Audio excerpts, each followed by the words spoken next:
آج ہم جس موضوع کو لے کر آپ کی خدمت میں حاضر ہوئے ہیں وہ آپ کے لیے انتہائی دلچسپ اور معلومات بھرا ہوگا۔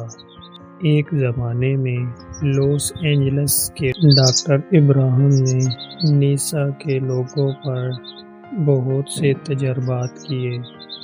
انہوں نے تقریباً 5 سالوں میں 1200 سے زائد ایکسپیریمنٹس کیے جن کا مقصد انسانی روح کا وزن معلوم کرنا تھا۔ اس سلسلے میں اس نے شیشے کے ایک باکس کا انتہائی حساس قسم کا ایک ترازو بنایا۔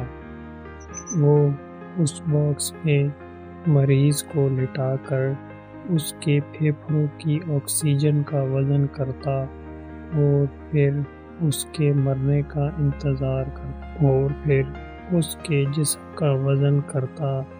آخر میں مریض کے مرنے کا انتظار کرتا اور پھر وہ مرنے کے بعد روح کا وزن نوٹ کر لیتا۔ ڈاکٹر ابراہم نے آخر کار ہزاروں تجربات کے بعد یہ اعلان کیا کہ انسانی روح کا وزن 21 گرام ہے۔ یہ 21 گرام اس آکسیجن کا وزن ہے جو انسان کے پھیپھڑوں میں چھپی ہوتی ہے۔